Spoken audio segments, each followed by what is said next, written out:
Bienvenue dans ce tutoriel vidéo. Cette vidéo présente le domaine des libertés et droits fondamentaux du module sur le changement climatique du navigateur autochtone.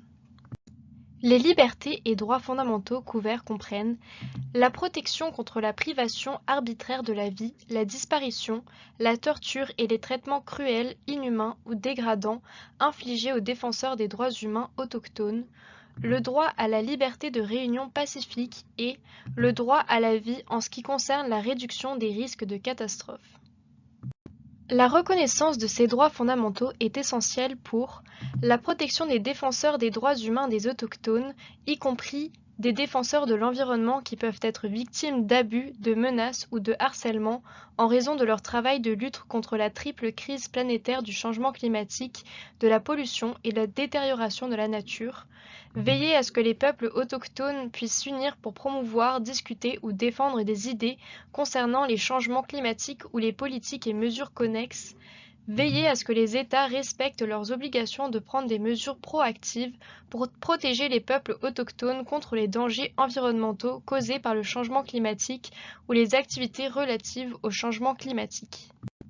Certaines des questions des enquêtes relevant de ce domaine s'alignent sur les indicateurs des objectifs de développement durable ou ODD. Les questions sont structurées de manière à s'aligner sur les méthodologies de collecte de données des ODD afin que les données collectées par le biais de ces enquêtes avec le consentement des peuples autochtones puissent contribuer au processus de surveillance nationaux officiels. Si vous souhaitez obtenir des informations plus détaillées sur les ODD et le programme à l'horizon 2030, vous trouverez des explications dans la vidéo sur les instruments, lois et politiques relatifs au changement climatique que vous pouvez trouver sur la page tutoriel du navigateur autochtone. La première question abordée est la protection contre la privation arbitraire de la vie, la disparition, la torture et les traitements cruels, inhumains ou dégradants infligés aux défenseurs des droits humains autochtones. Les questions portent sur les droits et la protection des défenseurs des droits humains autochtones tels qu'ils sont énoncés dans les normes internationales. Ces droits comprennent le droit à la vie, le droit à la liberté et à la sécurité de la personne, et le droit de ne pas être soumis à des traitements dégradants, à la torture ou à des châtiments. L'article 7.1 de la Déclaration des Nations Unies sur les droits des peuples autochtones réitère que les autochtones ont droit à la vie, à l'intégrité physique et mentale, à la liberté et à la sécurité de la personne. La Déclaration des Nations Unies sur les défenseurs des droits de l'homme énonce en détail les droits qui doivent être protégés pour garantir un environnement sûr et propice à la défense des droits, y compris des droits autochtones. Cette déclaration s'appuie sur des normes internationales contraignantes telles que celles inscrites dans le Pacte international relatif aux droits civils et politiques et la Convention contre la torture et autres peines ou traitements cruels, inhumains ou dégradants.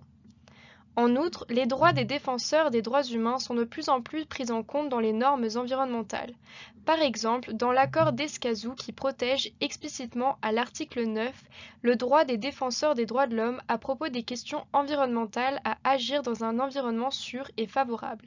Cet article souligne que les États parties sont tenus de garantir un environnement sûr et favorable dans lequel les personnes, groupes et organisations qui promeuvent et défendent les droits de l'homme à propos des questions environnementales puissent agir sans menace, restriction ni insécurité. Voici une explication de certains concepts clés utilisés dans l'enquête. Les deux enquêtes permettent de surveiller l'apparition de tout préjudice causé aux défenseurs des droits humains autochtones. Les actes préjudiciables désignent ici spécifiquement les assassinats, les enlèvements, les disparitions forcées, la détention arbitraire ou la torture. Comme ce module met l'accent sur les changements climatiques, les répondants doivent se demander si ces préjudices étaient liés aux actions des communautés autochtones ou aux actions individuelles pour défendre leurs droits face aux mesures relatives au changement climatique ou à leurs effets. Par exemple, en référence à des préjudices qui se produisent à la suite d'une participation à des manifestations contre un projet énergétique ou la construction d'un oléoduc qui porte atteinte aux droits des peuples autochtones. Certaines questions suivent la méthodologie de collecte de données pour la cible 10.1 de l'ODD 16. Les indications de l'enquête comprennent également des définitions spécifiques des différents préjudices afin de permettre l'utilisation des données avec le consentement des peuples autochtones dans les processus de suivi des ODD.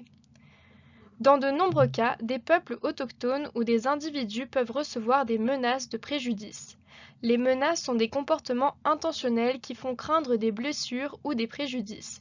Il s'agit par exemple de menaces verbales, de discours préjudiciables et stigmatisants, de menaces publiées sur les réseaux sociaux ou envoyées par SMS, d'être placés sur des listes de cibles ou de listes rouges, de photos envoyées montrant qu'ils ou leurs familles sont sous surveillance, de menaces de mort contre eux-mêmes et leurs familles, etc. Dans cette enquête, l'accent est mis plus particulièrement sur les menaces qui pèsent sur les peuples autochtones ou les personnes autochtones qui défendent leurs droits autochtones dans le contexte du changement climatique. Le prochain droit fondamental abordé est le droit à la liberté de réunion pacifique dans le contexte du changement climatique. Le droit à la liberté de réunion pacifique est également couvert par l'article 7 de la Déclaration des Nations Unies sur les droits des peuples autochtones et est inscrit dans les normes internationales contraignantes en matière de droits humains, notamment le Pacte international relatif aux droits civils et politiques. Dans le contexte du changement climatique, les rassemblements pacifiques comprennent les cas où des personnes se sont rassemblées pour exprimer, promouvoir, discuter ou défendre leurs idées concernant le changement climatique ou les politiques, programmes, mesures ou décisions relatifs au changement climatique.